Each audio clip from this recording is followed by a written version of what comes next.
All right, so let's go on, and we can see it at the end. Okay, so SD-WAN from the syllabus point of view, it's a Encor topic, and the topic which is being listed under 1.4. Okay, SD-WAN control and data plane elements, the traditional WAN and the SD-WAN solution. So a basic thing which is being asked. Okay, but if you wanna do a dedicated SD-WAN concentration CCNP paper, then yes, you can go and pursue that. Okay, so if you go with CCNP Enterprise, there is a dedicated paper for SD-WAN. Okay, like how we covered NRC, which is one of the concentration paper. So you can skip NRC and you can go to SD-WAN if you are interested with SD-WAN. Okay, but the reason why we took this NRC is because the main target here is for CCI number, right? So if you want CCI number, you need to be good with your advanced routing and switching. So where is your SD-WAN? SD-WAN is here. Okay, SD-WAN 300. So the topic for SD-WAN 300 is in depth. Okay,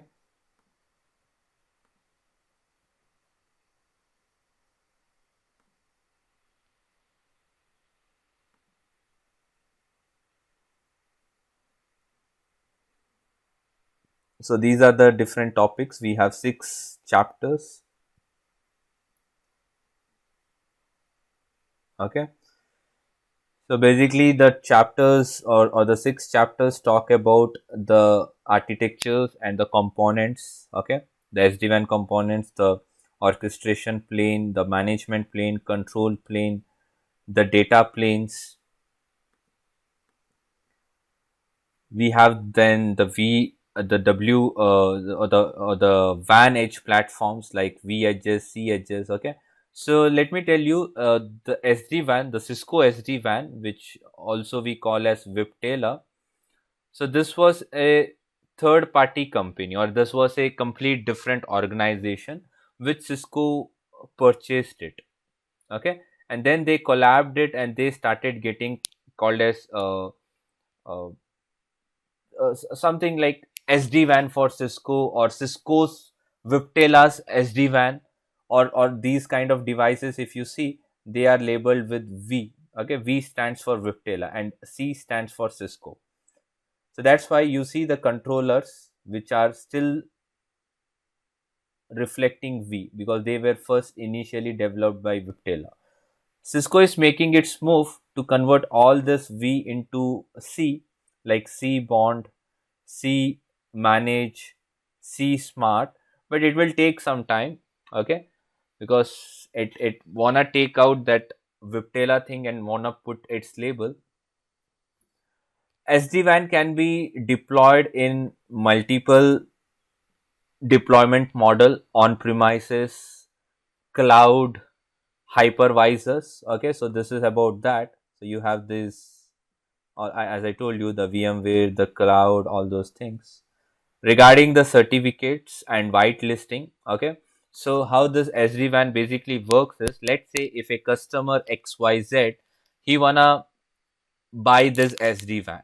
Okay, so it doesn't mean that he will not buy the internet and MPLS. He still have to buy MPLS and internet. Okay, so let's say I have customer XYZ and he has multiple branches. So let's say this is his headquarter, this is branch 1, he have branch 2.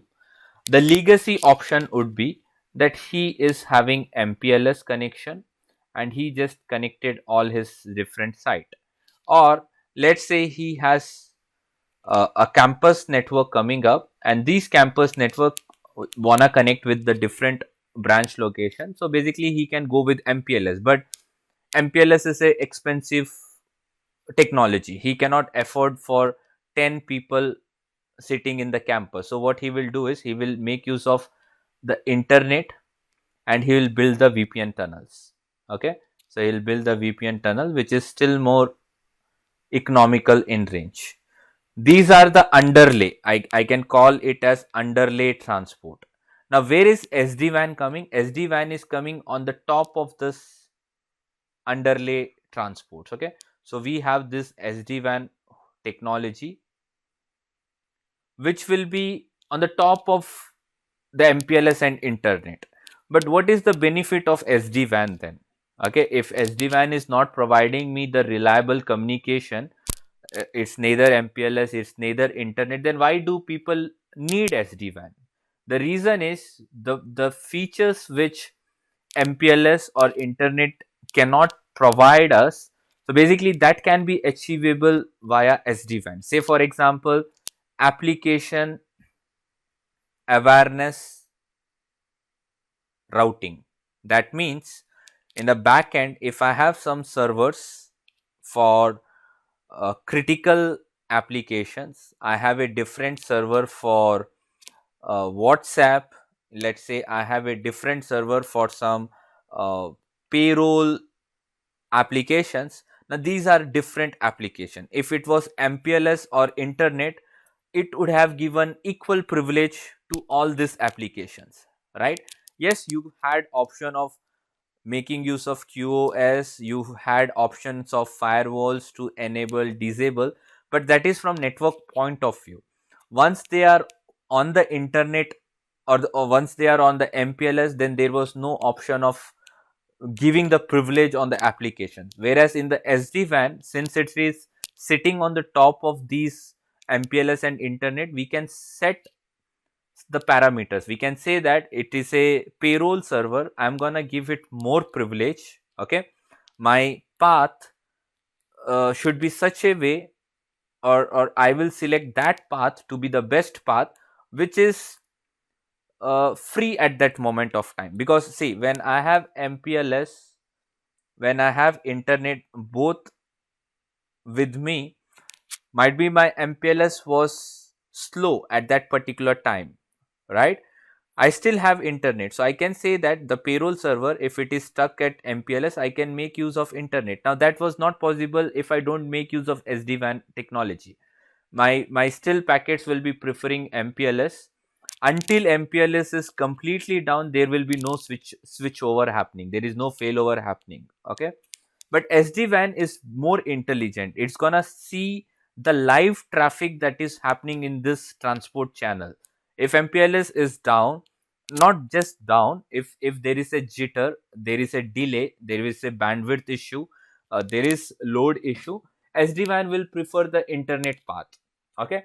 Why only MPLS and internet? I can also add multiple other low cost solutions. Say for example 4G, the 4G, the normal mobile which we use. Now you think that we are making use of 4G, which we are also using in the mobile smartphone, which is the cheapest option of the internet transport.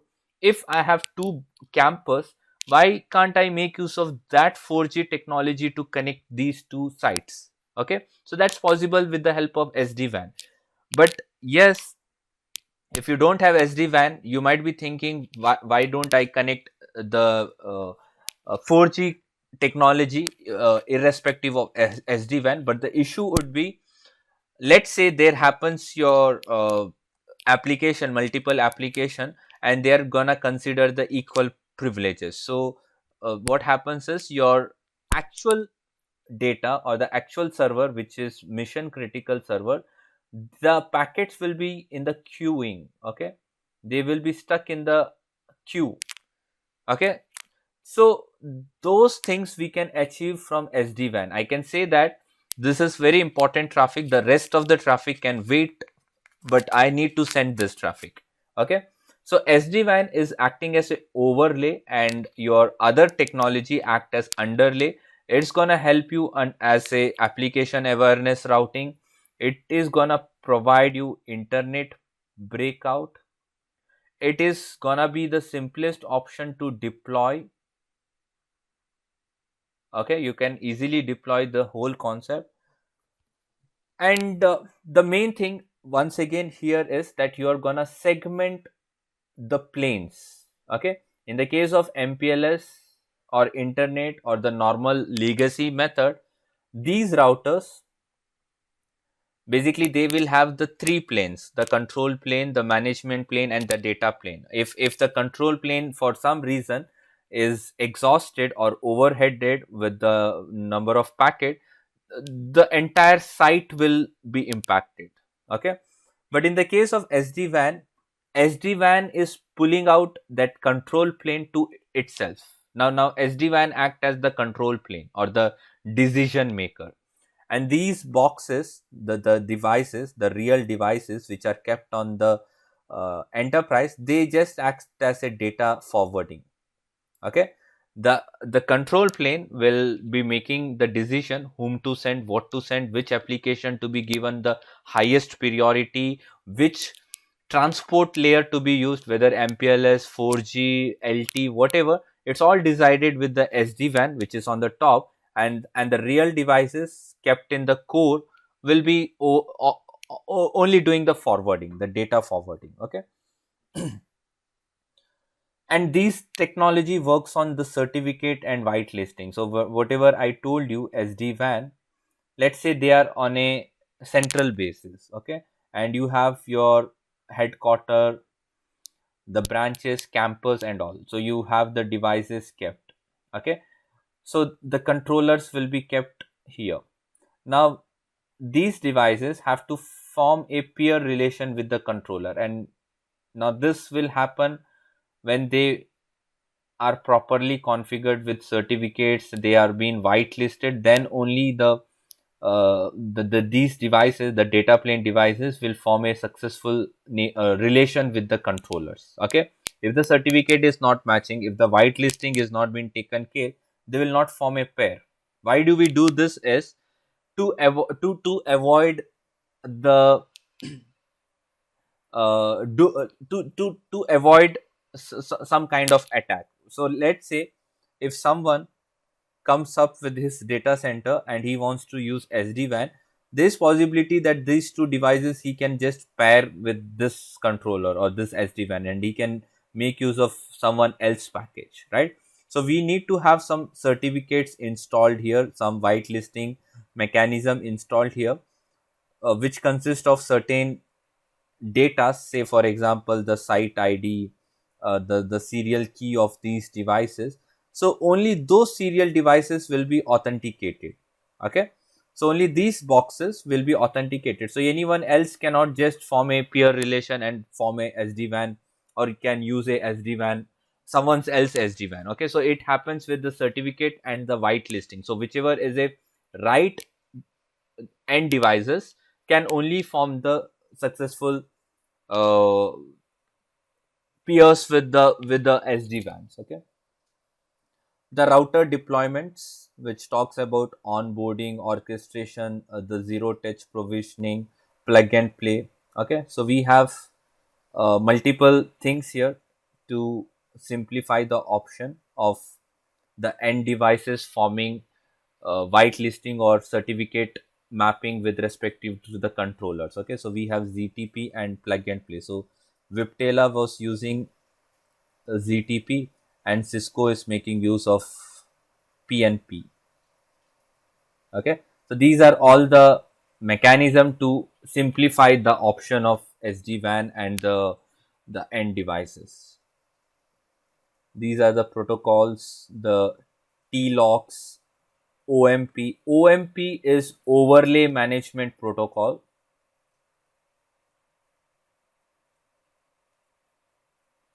which is a protocol for SD-WAN. Okay, I can say that they are very equivalent to the BGP protocol of your enterprise level. Okay, so we know that in the case of BGP there are three packets or the three neighbors. Okay, the three neighbor tables. In the case of OMP they have four. So that's the only change between the two, BGP and OMP. The rest are very similar, like you form the manual neighborship, You will define the certain things like AS values in the case of BGP, whereas in the case of OMP you will define site IDs. Okay, so basically I can say OMP is SD-WAN's protocol, whereas BGP was in the case of the enterprise protocol. Okay, so this defines about policies, the service and QoS, the management, and a pretty simple topic for CCNP guys. Okay, but we are not gonna cover this in this particular batch because this batch was made up for Encor and NRC. So we got some requests from students where they wanted to learn SD-WAN from us. So we have uh, a dedicated batch coming up for SD-WAN itself, only SD-WAN. We are not going to cover neither Encor, neither NRC, only SD-WAN. We are planning for like a 2 weeks of boot camp or a 2 weeks of course content where we are going to discuss this whole thing. The labs are created on our server, so the students will get the server access where they can practice each and every component and each and every concept of SD-WAN. Okay, so you can take it from certification point of view if in case you wanna certify, or if you have a project coming of coming for SD-WAN, you wanna practice or you wanna learn a new technology, then yes, you can enroll it. Okay, so basically my plan is to make uh, to make a basic batch first, which will cover the basic SD-WAN. Okay, where we will discuss about the basic controllers, the components, the policies, the templates, and then we will have something for advanced SD-WAN also, which will be more like your CCNP plus CCI point of view. Because uh, if you have ever seen the CCI lab for the 2020 syllabus, they are not just this. Okay, sorry, this, they are much more than this topic. Okay, so the CCI lab has more number of topic for SD-WAN. Okay, so that's a advanced thing. So if I show you the Cisco Enterprise for CCI, the SD-WAN topics are pretty much different. Okay, so this SD-WAN 300 was a basic topic, or I can say it is an intermediate to advanced topic. So if you go to the lab exam, CCI lab,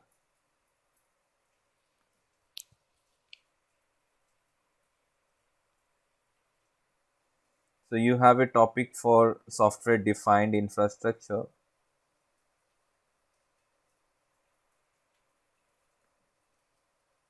So you have these topics which are for your CCI lab.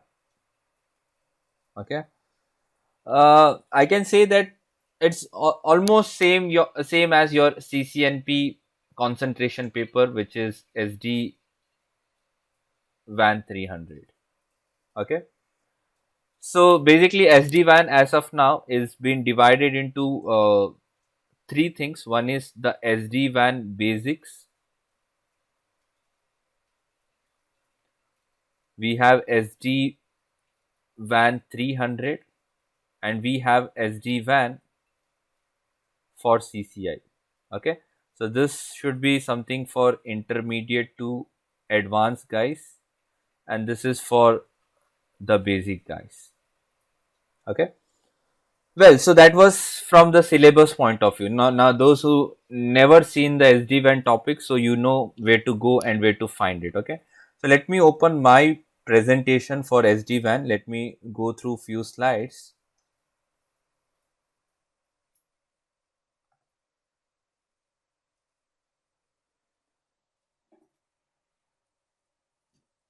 Okay, SD-WAN. So first we are gonna see the traditional WAN. Okay, so as we all know, we have the customer end and we have the provider end. So in the provider end, we have a main link as a MPLS, and we have always the backup link as a internet, or we can keep a dedicated link like 4G or LTE or the VPNs. Okay, so basically this is how we been seeing the internet or a enterprise to enterprise connection. Okay, the traditional WAN connection. And from the plane points of view, if you ever get to see these planes, all the three planes are on the single router. Uh, you have your data plane, you have your control plane. Okay, so this is the management plane, control plane, and data plane. Okay, so one router which has all the three planes within it. Now the problem with this kind of solution, or this kind of a standalone point for three planes, are that if the control plane for some reason is getting exhausted, the CPU load is 100%, the forwarding gets delayed. Okay, and if the devices which are kept in the core layer of your enterprise, if they are being lagging, the end devices or the application, they will start breaking. Okay, they will see the slowness. Your monitoring tool might be flooded with lot of red alerts saying that the server is down, or the polling is not happening. That is all because your control plane is exhausted. There's no way control plane can tell whom to forward. Okay, so this is the traditional WAN method. Now we wanted a solution where we can optimize the WAN network or the WAN architectures. Okay, what are the challenges with this legacy methods are there is insufficient bandwidth. If you are making use of MPLS, okay, for some reason if MPLS is getting exhausted, you will still be using MPLS only. Okay, until MPLS is completely down, you won't switch over to the next link. The next link act as the secondary link, which is again a smaller bandwidth link itself. If a MPLS itself cannot handle that, there is no way the secondary link can handle that, right? So it's a part of insufficient bandwidth. Limited app awareness. You have n number of application in the backend. They will still make use of the same path for every TCP connection. There's no awareness given to these apps that you take this path, you take that path, you take this path. Might be this path is not utilized every time. Might be you are a least bothered application. You take the 4G path. Don't go via MPLS. Let's give MPLS for some other application. So there is no awareness created in the traditional WAN. Okay. Security challenges. All the planes in one single router. You do not know who can hack through or who can analyze your packet. Okay, there's no way you can secure this kind of MPLS or internet, because they are all over on the shared medium. Okay, as we all know, MPLS is a costly technology, so that's why when we have branch to branch or a small office to office, we always go with the IPsec tunnels, because they are easy to configure and they are not very expensive. Okay, no cloud app readiness. It's all on premises, right? Your all MPLS, your internet so far, they are all on premises, and we know that we are now moving towards cloud. We want our devices on cloud. I pay for something, I get the services. If I want to expand something, I'm gonna pay the top up amount and get the service. I wanna reduce my head count of my engineers. I wanna reduce my devices. I don't have to worry about those physical devices, selling it to someone, all those things. I say that cloud party, that I don't want this service cut down by 50% and I'm all good. Okay, complex operation. So basically you have to make use of those CLI methods every time to change the routing, to optimize. It's a complicated process, right? So these are the challenges that you see in the case of traditional uh, connection, or the traditional WAN connections. Okay.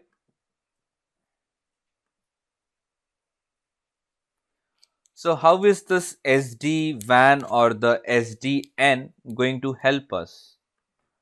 So basically they are gonna be reducing the deployment time, because they are all uh, plug and play. Okay, you just buy the services, you are ready to use them.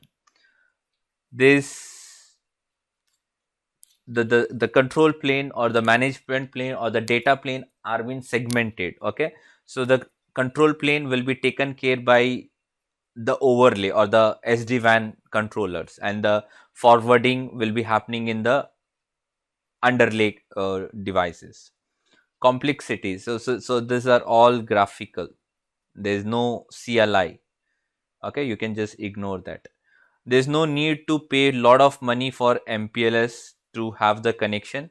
If you are having the 4G LTE or the internet, you can still make use of the SD-WAN to take one of the transport channel. So that's what it says, less cost, because SD-WAN don't demand MPLS all the time. If you don't have MPLS, you still have 4G or LT, you can still make use of SD-WAN on top of them. It is easy integration, zero touch provision, plug and play. Okay, you just activate this portal. These are actually the portals, online portal. Okay, so let's say you go to www.cisco.com. You have to log in with your registered email ID or the contract ID and the password. Over there you will see the dashboard where where you have to map your all devices like V edges. Okay, and you will try to integrate with the vManage controllers. Okay, so it is easy integration. You don't have to open CLI, you don't have to enter some installation or activation of these devices. They are like plug and play kind of things. Okay, what is software defined networking? Now basically, let me tell you the SDN umbrellas. Okay, so let's say SDN, software defined network. Okay, so this act as a umbrella for three of the software defined technologies. Okay, so we have SD access, we have SD WAN, and we have ACI. Okay, so all three act act as a components under SD-WAN. As SD-WAN is that wide range or the umbrella. Okay, where do we use SD access? We use SD access in the case of LAN. Okay, in the case of LAN, the distribution and the access layer, those devices needs a overlay, a software overlay. Okay, so the distribution and access switches, they are just acting as a forwarding data plane. The overlay, the SD access technology, will be controlling the control planes. Okay, and we use the protocols like Lisp, VXLAN to integrate the underlay with overlay. Okay, what is SD-WAN? SD-WAN is in the case of WAN layer, or I can say the core layer. Okay, this is happening in the LAN side, this is happening in the WAN side. On the core technology, the protocols like OMP we see here. We see the DTLS tunnels, TLS tunnels, we see the IPsec tunnels, we see the GRE tunnels. Okay, inside SD-WAN between the different controller, the V edges, and ACI is under the data center component. Okay, so each technology depending upon its usage. So we have this over LAN, distribution access layer. the core layer, and this in the data center. Now coming towards the heart of this technologies, okay. So in the case of SD access, we make use of DNAC, DNA center. Even in the case of ACI, we have the same controller called as DNAC. In the case of SD-WAN, we have controller called as vManage. Okay. So DNAC is a physical box. They don't come in a on they don't come as a cloud, or they do not come as a VM or a hypervisor version. They are always a physical box. It's the vManage which can be seen as a hardware, on-premise hardware. We can take a package from AWS guys or GCP people, okay, or we can place it in a VM, okay. So we can put this under the VM workstation and we can spin up, okay. So basically vManage is one that particular controller out of three which act as a cloud, or we can use it as a virtualization. So you have options. So that's why in the lab we can construct the lab for SD-WAN, but for ACI and SD-WAN we need the real devices for practicing, okay. So what is SD-WAN? SD-WAN is a approach to abstract the control plane, okay. So you're basically taking out the control plane from those underlay devices, okay. So if I have devices, these devices act as underlay, and they're gonna just do the data forwarding. So you have your controllers here, okay, and you have your control plane here, and in between them there is a API, application programming interfaces. So this API, we gonna call it as a southbound API. This we gonna call it as northbound API, okay. And these APIs, they communicate over on REST API. REST API internally have the HTTP communication layers, okay. So that is why when we talk about APIs, REST API, HTTP, we make use of the words like HTTP response code, where we see the code like 400, 300, 200, right. So that's the job of API. What does API do is, API communicate over on HTTP protocol. They don't talk on SSH or Telnet now, okay. So this control plane to the controllers and the end devices, they communicate via APIs, the programming interfaces, application programming interfaces, okay.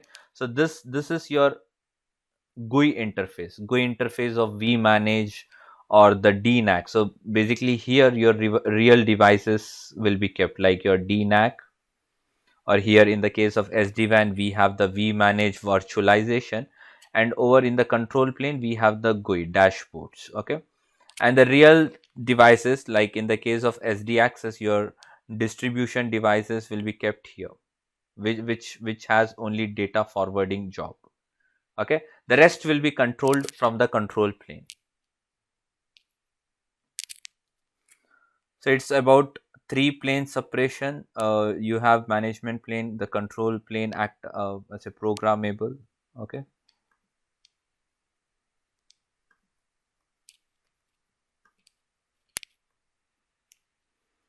Okay, so regarding the SD, the Cisco DNA center, okay, as I told you, SD access is gonna make use of DNAC, and ACI is also gonna make use of APIC controller, okay. But in return, APIC is also making use of DNA, okay.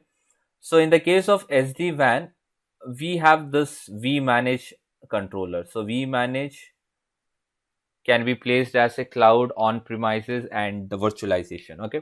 But yes, Cisco's intention is to make it universal, and they want the Cisco DNAC to be the universal controller for SD access, SD-WAN, and ACI, because customers are not happy having multiple controllers for each and every technology, right?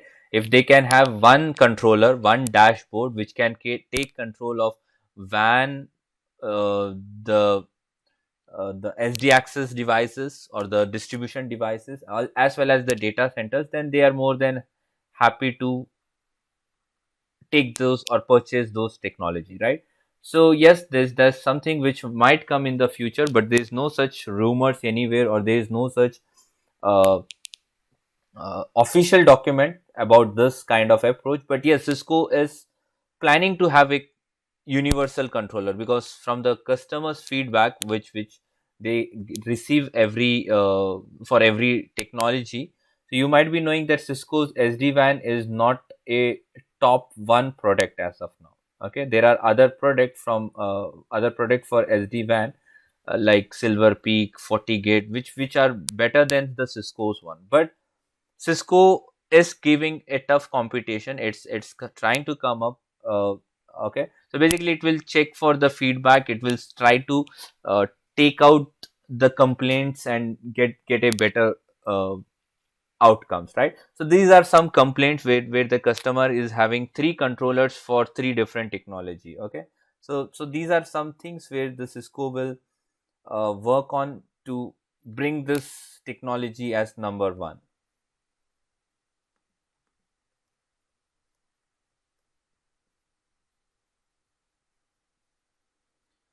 Okay, so how does the SD-WAN or a uh, how does SD-WAN basically works? Okay, so we have the flexible connectivity option in the case of SD-WAN. Okay, so see, if you see here, we have MPLS, 3G, 4G LT, and internet. So we can just take any path, whichever path is free. Okay, there is no latency. We can take that path. We don't need to define any time slot. We don't define certain things here. If my SD-WAN overlay sense that if this path is free, let's take this packet over on this, then that's fine. It's gonna make use of those part. Okay, they're flexible, they're low cost, is also an option here.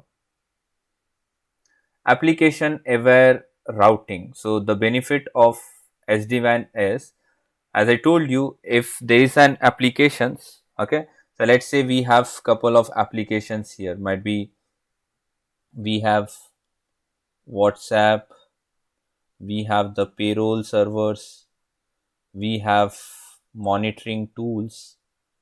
Okay, we can set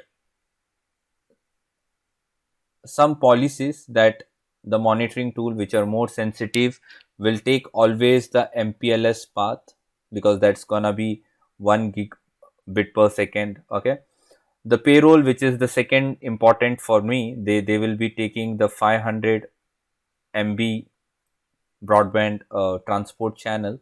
Okay, and the WhatsApp, which is the least important, let them take the 4G or LT. So now what happens is, for any reason, WhatsApp traffic will never go via MPLS or broadband. They are meant to go via 4G.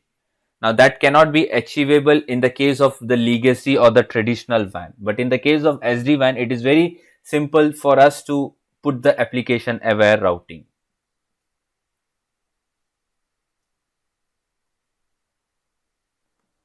Secure segmentation.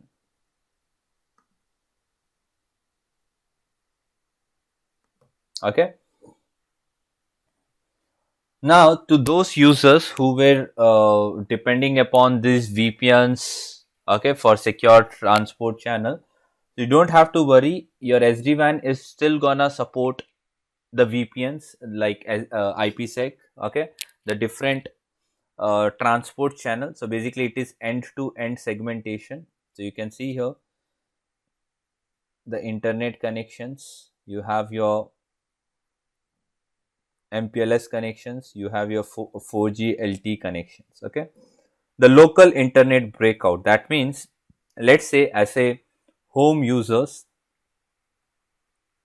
Okay, why should I always make use of SD-WAN for my YouTube streaming or something? Okay, SD-WAN gives an option of internet breakout. Now this breakout is something where the traffic for YouTube or WhatsApp or anything apart from non-production can go via the user's own internet. Now this will not be taken inside the SD-WAN configuration or within the SD-WAN flow. Okay. Now this type of things are called as internet breakout, where the traffic can come out and go via your own internet, because you don't want to send it over SD-WAN for YouTube streaming, or if you're watching some movies, you don't want to happen that. Okay.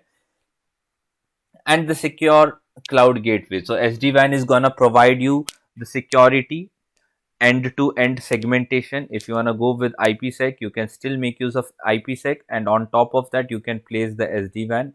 You can also have local internet breakout. Might be there are so many users who watches YouTube.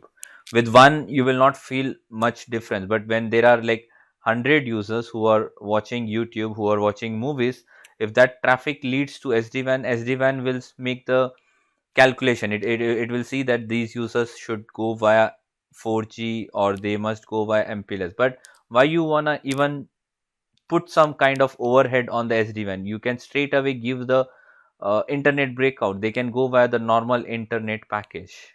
They don't have to go via SD-WAN decisions. Okay. Service based engineering. Okay, so let's say as a user I wanna access some servers, app server. Okay, now you might be wondering how SD-WAN is gonna control whom to allow the servers, or which user can allow this server and which user can allow some service out of that server, because this server might be loading or hosting applications for TCP 80, or might be TCP 443, or some different server applications, or a services. We call these as services: 80, 443, 25, 23.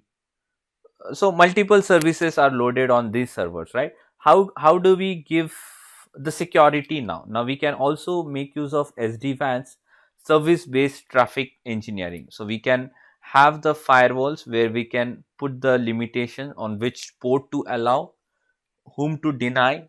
Okay, so everything is possible in SD-WAN. So you don't have to worry that you cannot be able to do this, or you may not be able to do some other things which you were doing it. Okay, so basically it's gonna support everything. Cloud ready WAN, as I told you, SD-WAN lets you more number of deployment model. Okay, so what are the deployment models? So we can have it on premises,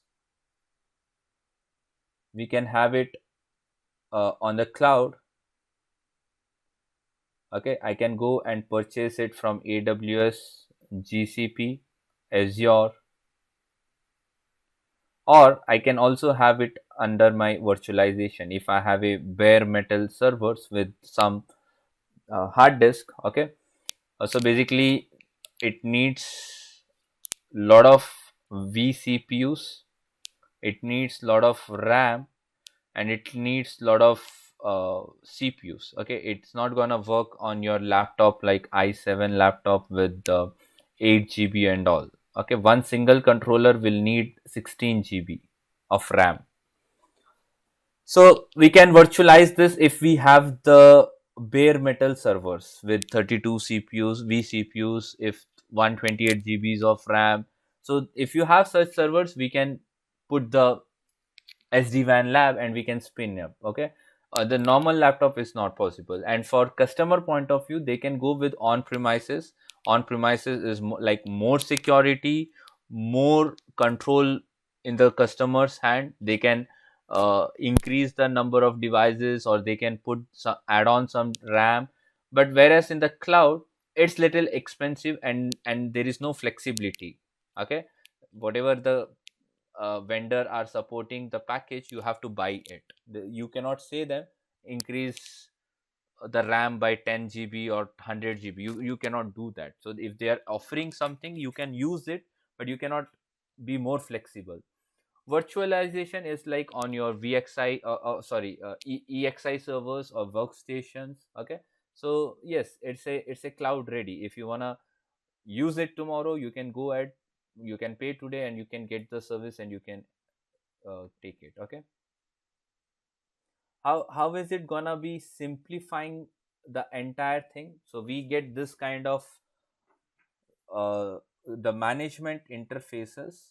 Okay, which is gonna give me every detail about my different controllers, which controller is down, which controller is up, what are the number of end devices I have here, uh, what kind of health view I have, what kind of the VH summary that I have. Okay, the different logs. So basically I can also see from application point of view. So you can see here what are the top performing applications, application consuming the bandwidth. Okay, all the details you can see on the dashboard. And always remember, SD-WAN is for the WAN technology. Okay, similar way you have the SD access, which talks for the LAN device point of view, where you have the graphical interface of the DNAC, and which will also show something very similar kind of graphs. Okay, which device is taking more number of bandwidth, the wireless users, lot of things in that. Okay, so in the case of SD-WAN, these are also the different protocols or the APIs that use REST conf, netconf. The syslog packets can be viewed here. It's gonna use the SNMP, the flow export.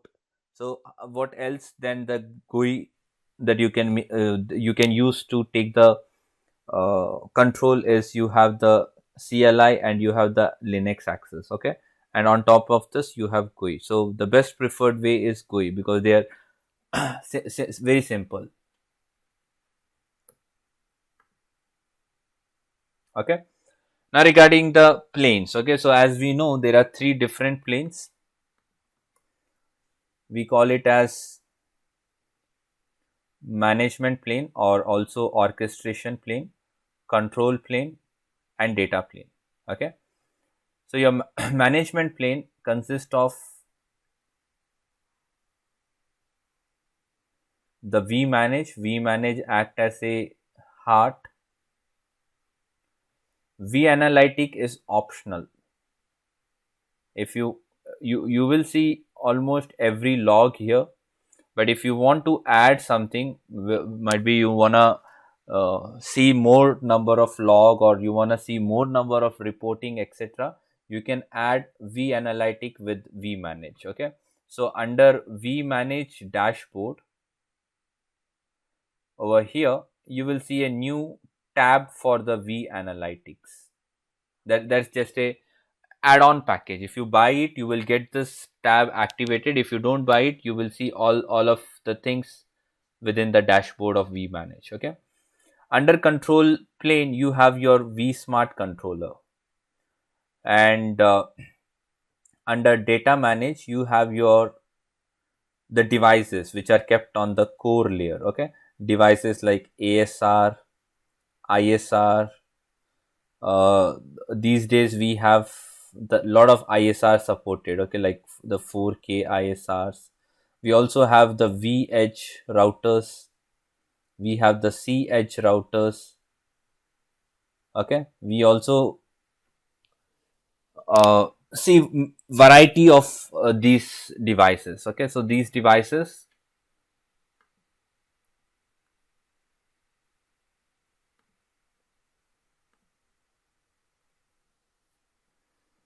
so the same thing over here.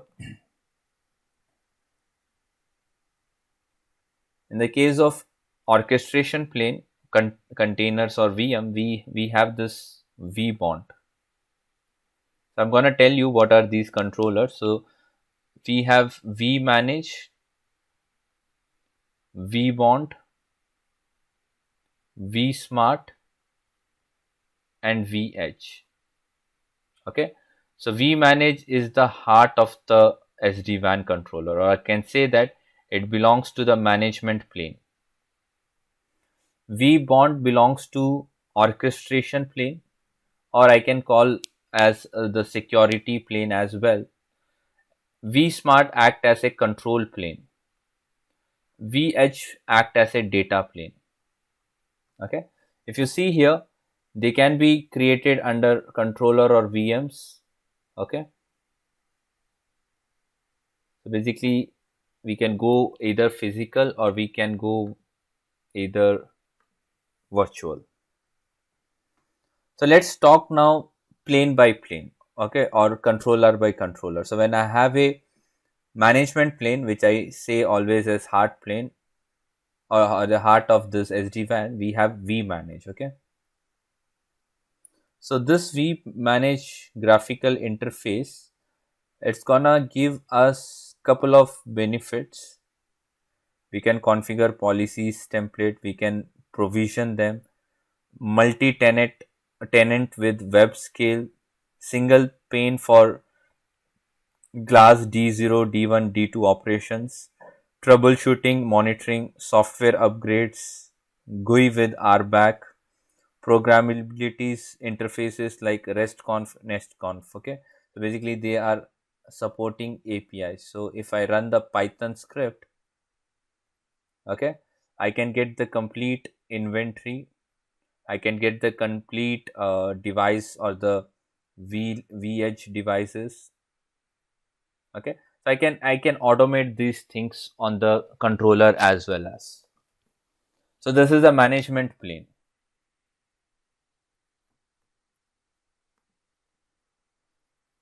Control plane, which helps in discovery, okay, with the help of OMP protocol.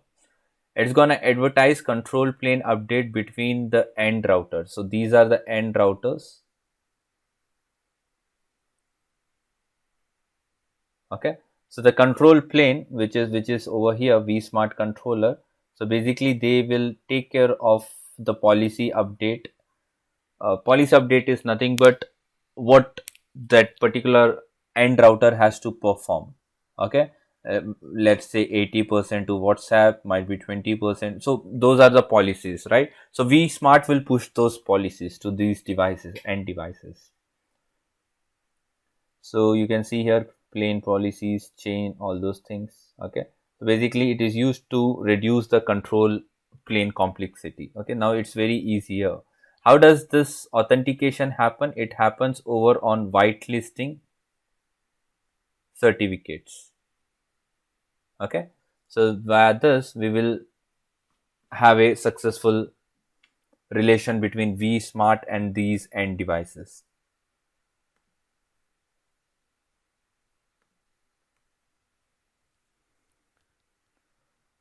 Orchestration plane, which is called as vBond. Okay, so basically vBond's work is during the starting initial setup of SD-WAN. Okay, so basically vManage, the controllers, they form they have to communicate with vBond. vBond has to authenticate that yes, you are the right vManage for me, you guys are the real vSmart. So once that has been done, then it's basically vManage who is gonna take control of the rest of the actions. Okay, the vManage is going to be heart, but the first step was vBond, so we call it as orchestration plane, and some guys you might hear calling it as a security plane because it is giving that security authentication. Okay, so it's the first point of authentication, the first whitelisting, when even the vManage was not configured. Okay, so even the vManage has to form authenticated with vBond, saying that he is the rightful vManage controller for this enterprise. it is going to it's going to distribute list of vSmart, vManage to all other guys. Okay, so basically, how are these people gonna know who is the right controller for them? Might be there's some other ROG controller which can act as the SD-WAN controllers, right? So basically, bond is gonna inform them that this is your vManage, okay, and follow order from this guy in the future.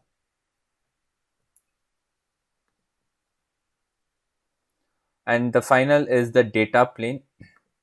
So as we all know, data plane is your devices kept in the enterprise. Okay, so basically you have two end devices. So one belongs to Viptela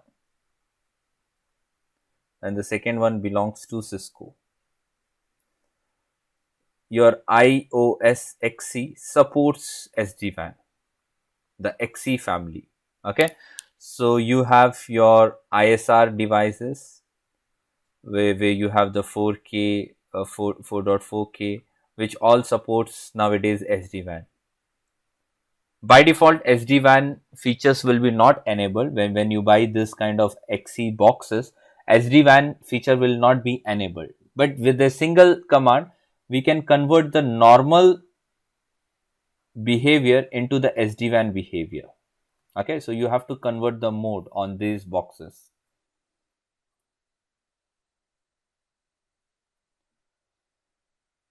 Establishes secure control plane with smart. So basically with smart controller and these end devices, there will be the OMP protocol which will be used for discovery.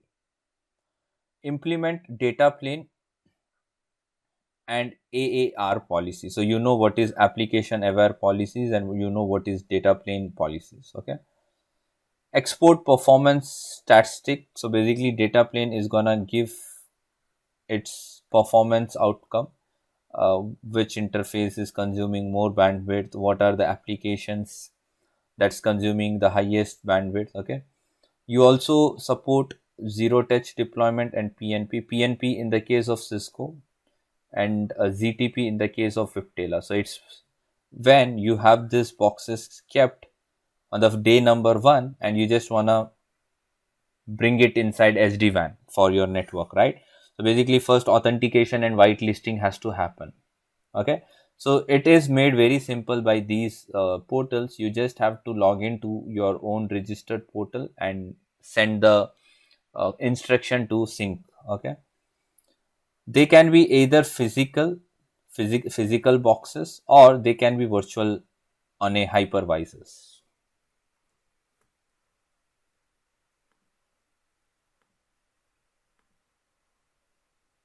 Okay, so as I told you, this is optional. You don't have to mandatory have this. It's a optional, but if you have this you will see a lot of analytics. Okay, so telemetry, capacities, the violations, detections, the QoE, the gradings, data, opt-in customer model. So yes, it depends on the package that you buy. Okay, so basically vAnalytics will be a part of vManage. Okay, so if you open the vManage dashboard, you can see the vAnalytics tab over here. Okay, if you don't have the package, when you click this you will not see anything, you will see a blank page. But let's say you have also purchased the package, then you will see the logs over there. Okay, these are some of the hardware devices for the data planes. Okay, so this is how the box looks like. This is a VH boxes. I'm talking for the data plane. So these are the features these boxes are gonna support. Okay, so this is a VH100, whereas here you have VH100, you have VH1000, 2000, 5000. Okay, so the features are being once again mentioned. You can see like IPsec tunnels, inputs, the mountables, the SFP, pluggable 8 into 1G SFP. Okay, so basically it looks like your normal router and switches, but they are being specially designed for handling SD-WAN. Okay, nowadays we can also convert those XE boxes straight away to SD-WAN. Okay, so that is also possible, but these boxes are not very much compatible with the controller. So still customer prefer having the V edges, the default ones. Okay, this is the ISR boxes which I was talking about. Okay, so you can have ISR boxes and ASR boxes acting as your VH CH, which is kept in the data plane. Okay, so as I told you, the ASR, the 4K devices, 1K devices, and ASR 1K, they all can form as a data plane devices. All right, so from CCNP point of view, I think these are good things which we covered so far, and let's wind up. Okay, we have discussed the control plane, data plane elements. We have discussed traditional WAN and the SD-WAN solution that it has to offer it. Okay, so this completes the complete Encor, and for Enarsi we did this. So that completes Enarsi. Okay, so that's all from my end. Let me know if you guys have any doubt. So this was your last class of this CCNP batch.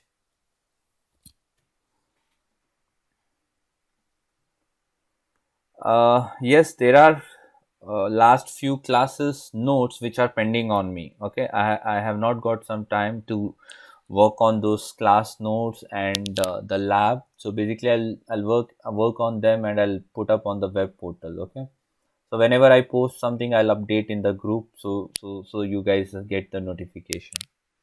There are like 2 weeks of topics which were not was not being taken up, but yes, I will do that. Okay.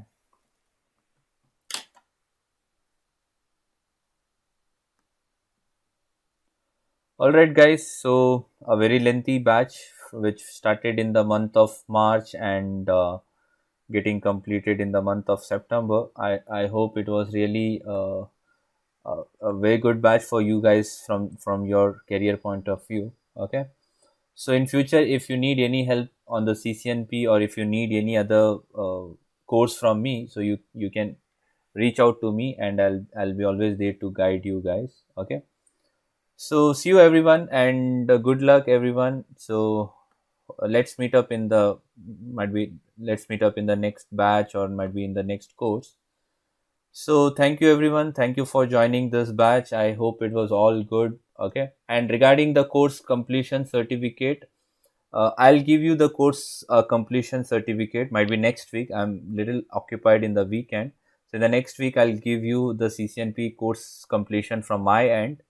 But yes, you know that certification is something which you have to get it done from the VUE Pearson, right? So you will approach the website, Pearson website, you will book your slot and you will write the exams and that will be the official certification. Okay. So from my side, I'll give you the course completion. Might be if you're reimbursing the fees or something from your employer, you can go ahead and you can get it done. Okay. Thank you everyone once again and see you soon. Take care. Good wishes. Okay.